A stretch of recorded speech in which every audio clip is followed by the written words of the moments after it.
الحمد لله نحمده ونستعينه ونستغفره ونعوذ بالله من شرور أنفسنا ومن سيئات أعمالنا من يهده الله فلا مضل له ومن يضلله فلا هادي له وأشهد أن لا إله إلا الله وحده لا شريك له وأشهد أن محمدا عبده ورسوله أما بعد فإن خير الحديث كتاب الله وخير الهدي هدي محمد صلى الله عليه وسلم وشر الأمور محدثاتها وكل محدثات بدعة وكل بدعة ضلالة وكل ضلالة في النار.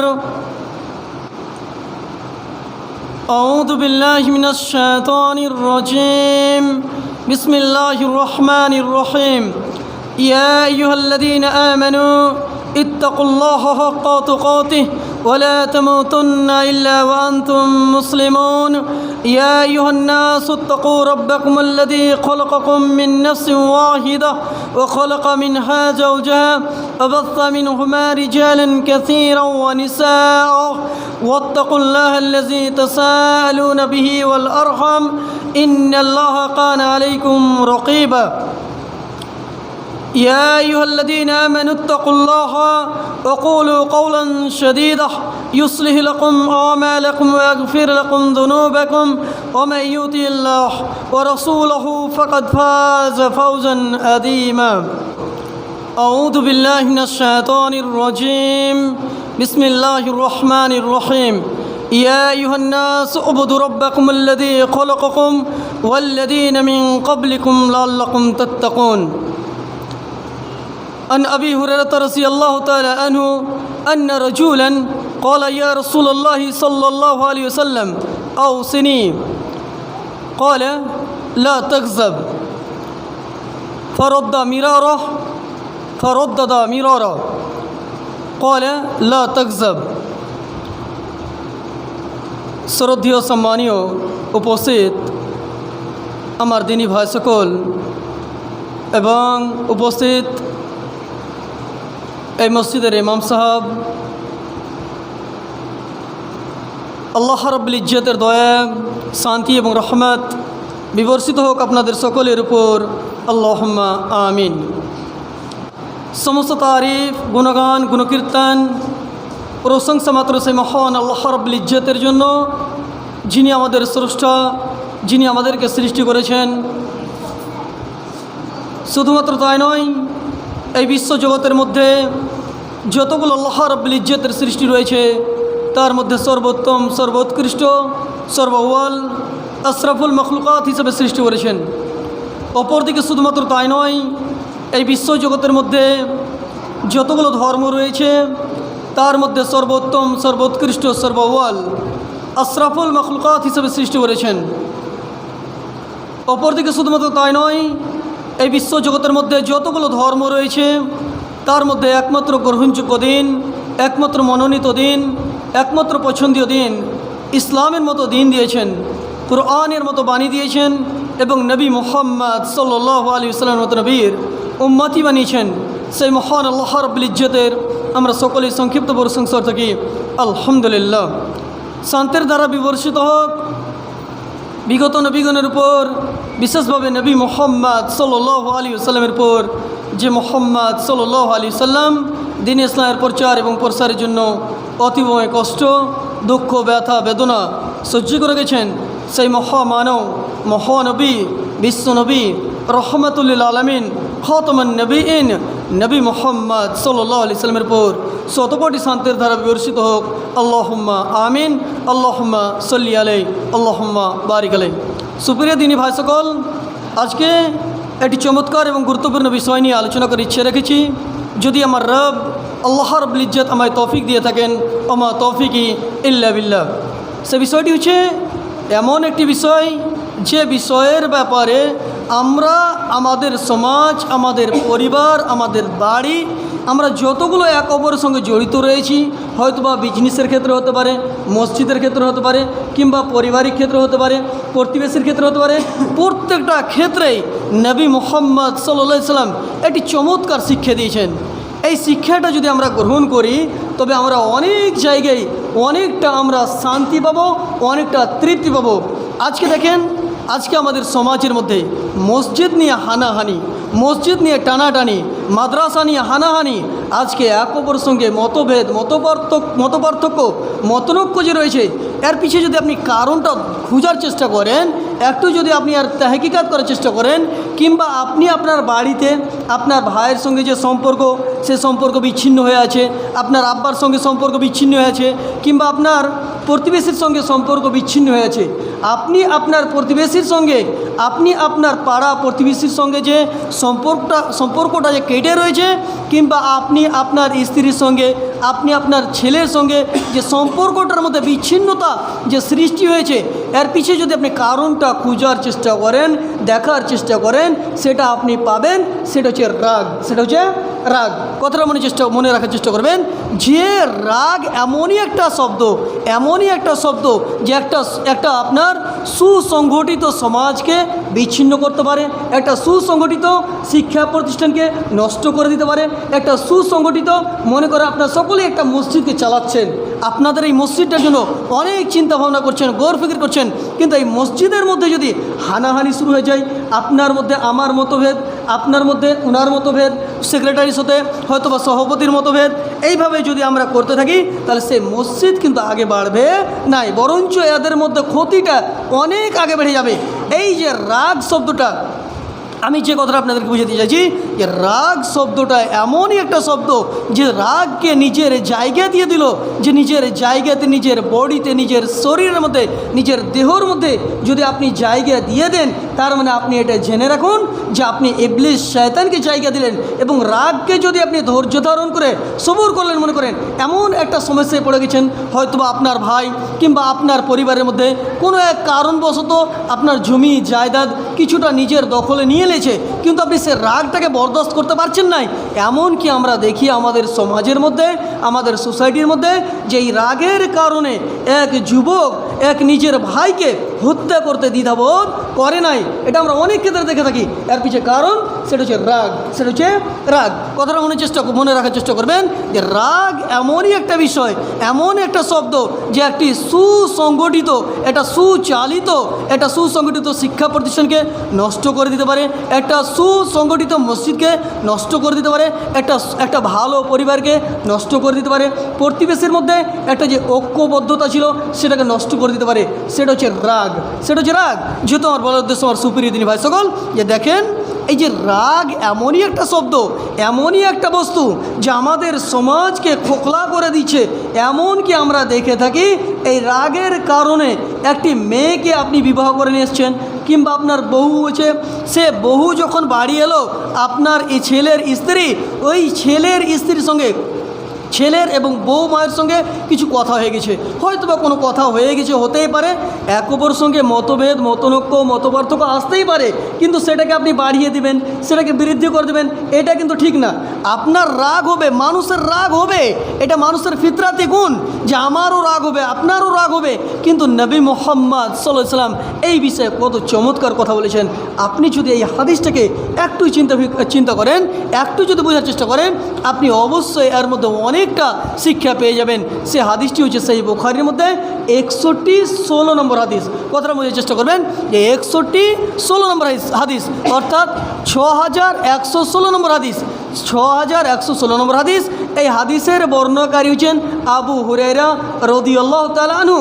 তিনি বর্ণনা করছেন যে আন আবি হুরায়রা রাদিয়াল্লাহু তাআলা আনহু আন্না রাজুলান ক্বালা নবী সাল্লাল্লাহু আলাইহি সাল্লাম, নবী মুহাম্মদ সাল্লাল্লাহু আলাইহি সাল্লামের একজন বিশিষ্ট সাহাবী আবু হুরায়রা তিনি বর্ণনা করছেন, একজন ব্যক্তি এলেন কার কাছে?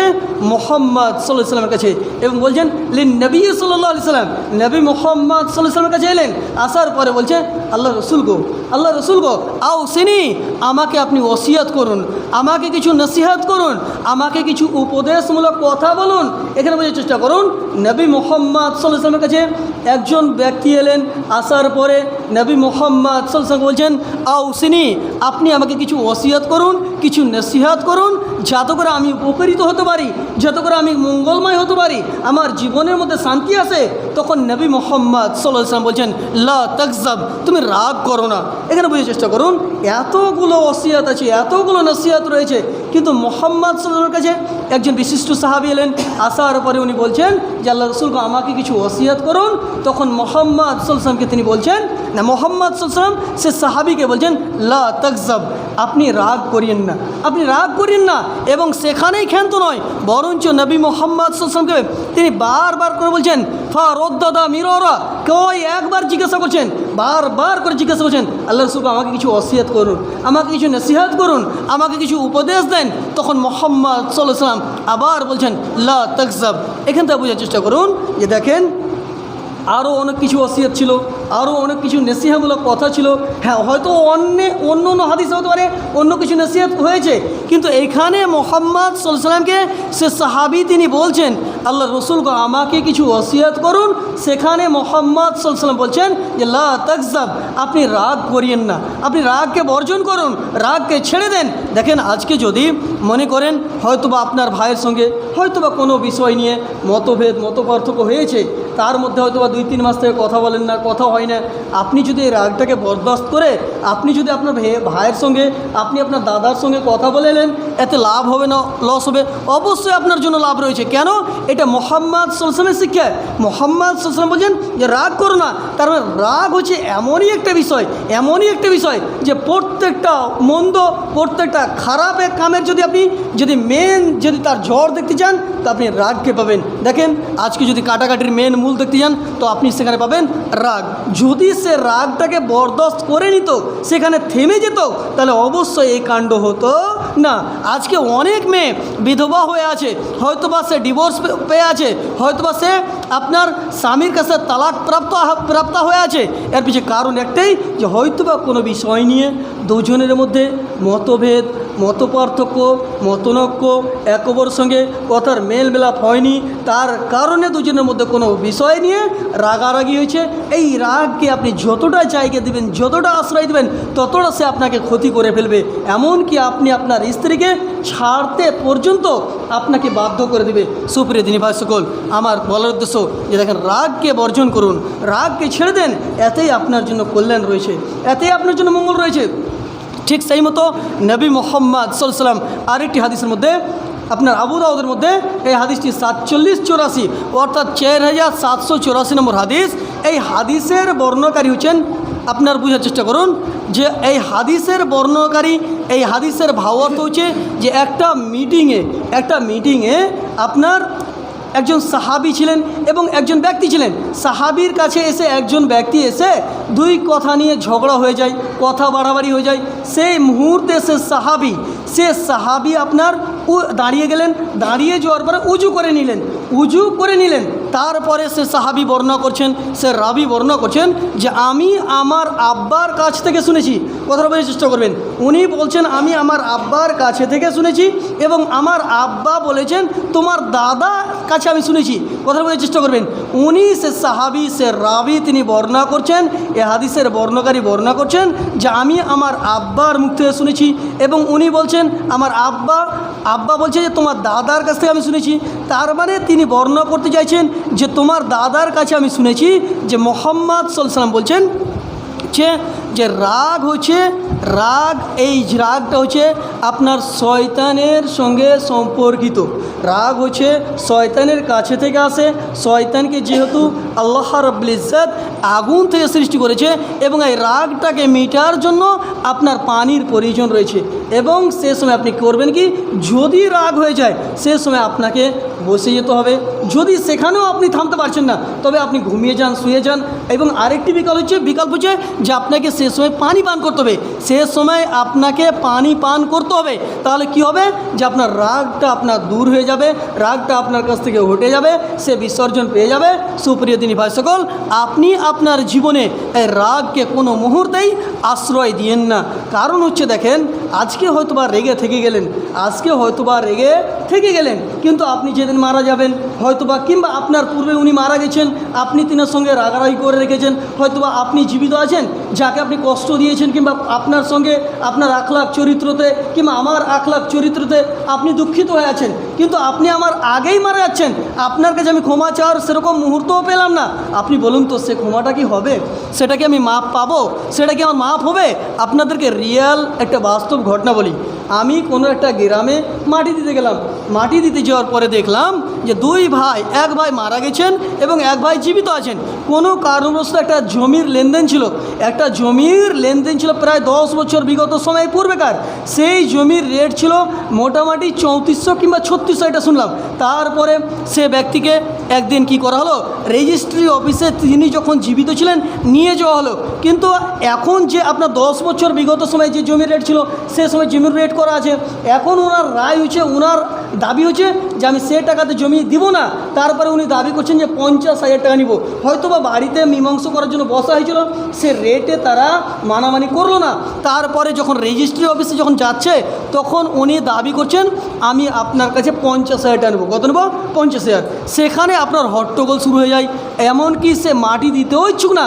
এখানে কারণটা কি বলুন তো? আমি যে এতটা কথা বললাম, এর পিছনে একটাই কারণ, সেটা হচ্ছে রাগ। দেখেন, এই রাগের কারণে আজকে কত সমাজ বিচ্ছিন্ন হয়ে আছে, কত ছেলে নিজের আব্বাকে ছেড়ে আছে, কত ছেলে নিজের আম্মার কাছে থাকতে পারে নাই। এর পিছনে একটাই কারণ, সেটা হচ্ছে রাগ। সুপ্রিয় দিনী ভাই সকল, এই রাগকে কোনো মুহূর্তেই আশ্রয় দিয়েন না। এবং আরেকটি যে হাদিসটি আপনাদের সামনে রাখার চেষ্টা করব, সে হাদিসটি হচ্ছে আবু দাউদের মধ্যে 47-18 নম্বর হাদিস। কথা বোঝার চেষ্টা করুন। এই হাদিসের মধ্যে একটি আমাদের জন্য বিশাল বড় নেসিহা রয়েছে, একটা আমার জন্য, আপনার জন্য অনেক বড় শিক্ষা রয়েছে। যে দেখেন, আমরা যে আমল করছি, বান্দিগি করছি, দাসত্ব করছি, গোলামি করছি, এটাই কি আমাদের জন্য যথেষ্ট? জি না ভাইজান। আপনি যে আমল করছেন, আমি যে আমল করছি, আমাকে আপনাকে এই আমলের পদ্ধতি সর্বক্ষেত্রে, সর্বসময়, সর্বদিনে নবী মুহাম্মদ সাল্লাল্লাহু আলাইহি ওয়াসাল্লামের আদর্শ দিয়ে মিলিয়ে নিতে হবে, সেটাকে দেখে নিতে হবে। নচেত আমার আপনার আমল বান্দেগি দাসত্ব সেটা ব্যর্থ হয়ে যেতে পারে অনেক ক্ষেত্রে, এবং ব্যর্থ হয়েই যাবে, এটাই বাস্তব।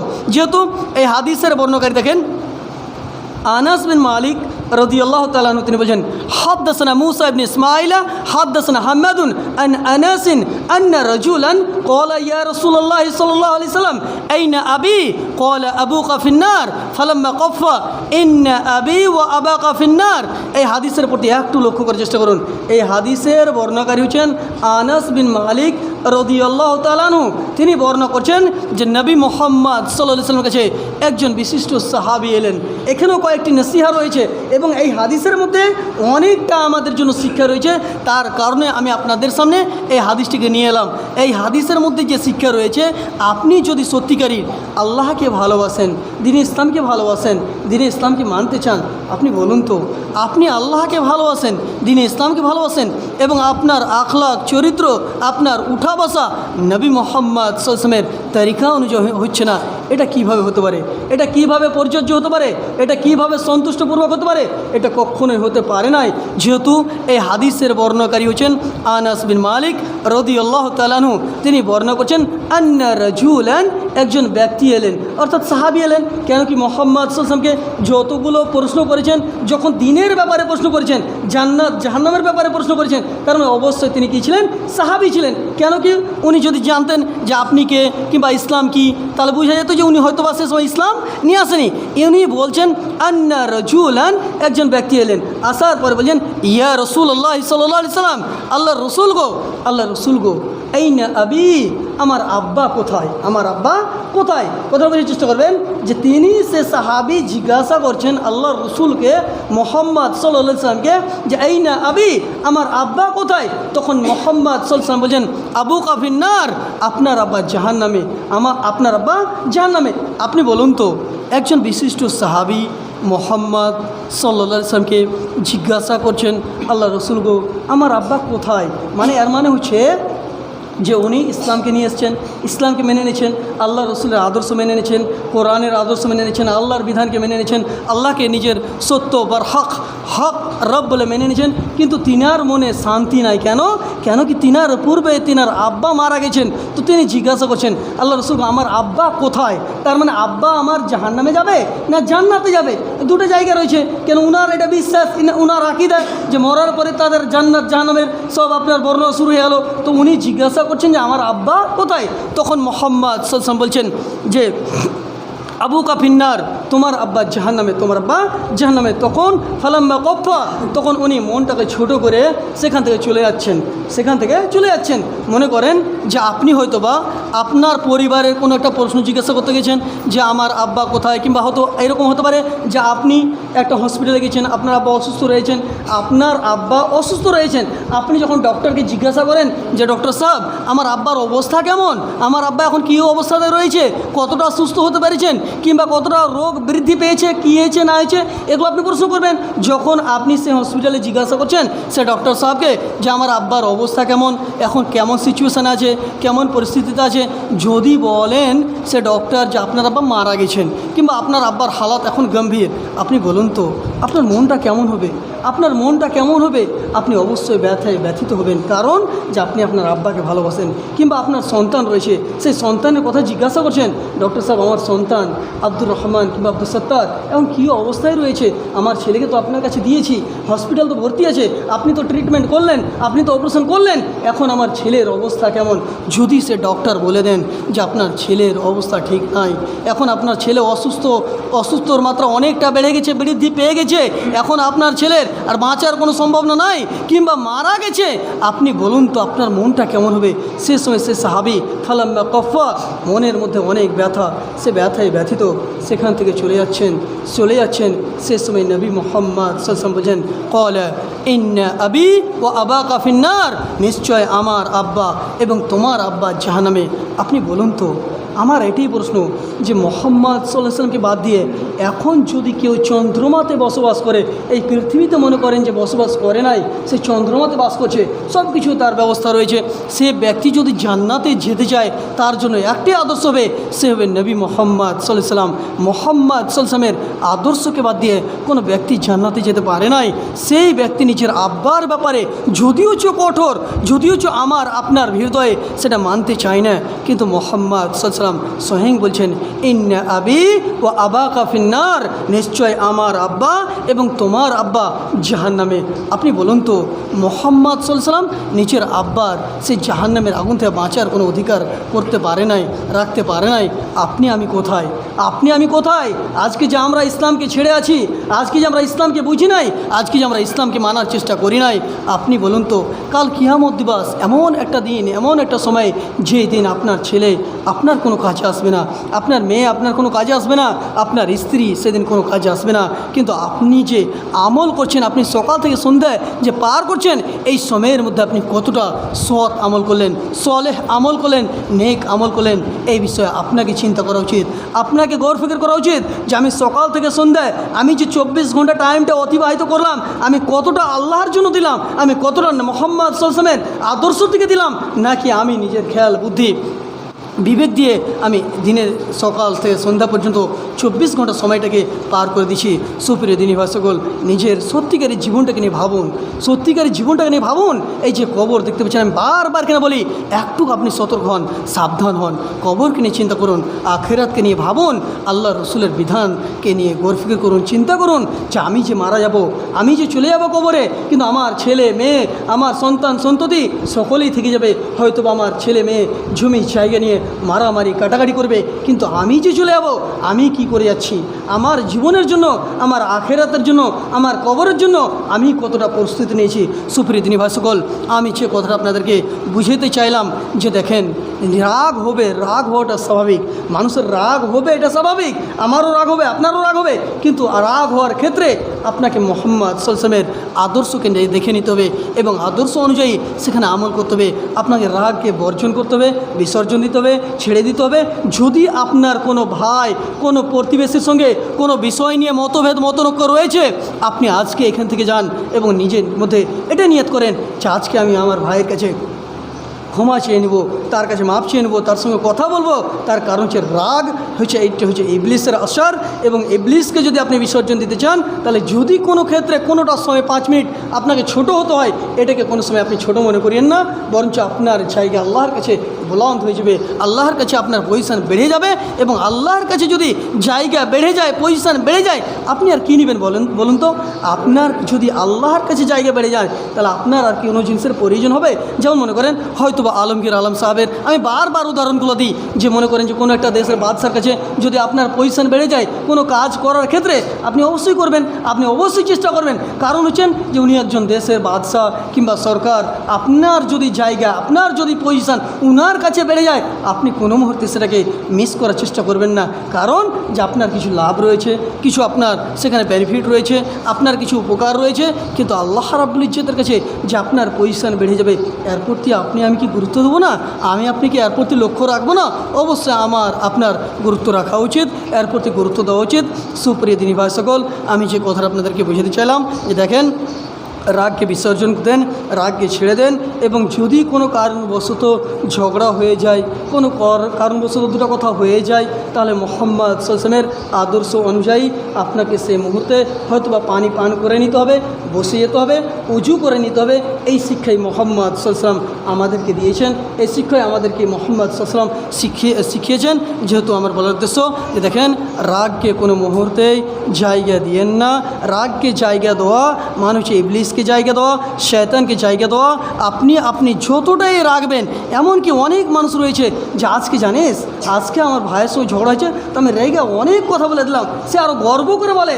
আপনি দেখবেন যখন আপনাদের পরিবারের আশেপাশে, আপনাদের বাড়ির আশেপাশে, কিংবা আপনাদের গ্রামের মধ্যে, আমাদের গ্রামের মধ্যে অনেক মানুষ রয়েছে, সে তো রাগ করেছে, ইবলিসকে জায়গা দিয়েছে, তার সত্ত্বেও আবার সে প্রকাশ করে বলছে, জানিস আজকে আমার কাকার সঙ্গে, আজকে আমার দাদার সঙ্গে ঝগড়া হয়েছিল, তো আমি রাগকে বরদাস্ত করতে পারিনি, আমি রেগে ওনাকে উল্টাপাল্টি কথা বলে দিছি। নিজেকে আরও গর্ববিত মনে করে এই কথাগুলো বলে। যেহেতু আমার বলার উদ্দেশ্য আমার সুপ্রিয় দিনী ভাই সকল, যে দেখেন, রাগকে বিসর্জন দেন, রাগকে ছেড়ে দেন, এবং নিজের জীবনের মধ্যে পরিবর্তন নিয়ে আসার চেষ্টা করুন। ইসলামকে মানুন, ইসলামকে মানুন, বারবার বলি ইসলামকে মানুন। ইসলাম ব্যতীত আপনার কোনো উপায় নাই। সুপ্রিয় দিনী ভাই সকল, এখান থেকে আমার কথা গীতি করছি। শেষ মুহূর্তে আল্লাহর কাছে দোয়া করি, আল্লাহকেও প্রথমত আমাকে ইসলামের সঠিক ইলম অর্জন করার সাথে সাথে তার প্রতি আমল করার তৌফিক দান করেন। আল্লাহুম্মা আমিন। আল্লাহ আমাদের মধ্যে যারা এখনও 5 ওয়াক্ত নামাজ থেকে দূরে, আল্লাহ তুমি আমাদের সকলকে 5 ওয়াক্ত নামাজ সঠিক তরিকাতে, সঠিক নিয়ম অনুযায়ী, মোহাম্মদ সাল্লাল্লাহু আলাইহি ওয়াসাল্লামের তরিকা অনুযায়ী 5 ওয়াক্ত নামাজ পড়ার তৌফিক দান করো। আল্লাহুম্মা আমিন। রব্বানা তাকাব্বাল মিন্না ইন্নাকা আনতাস সামিউল আলিম।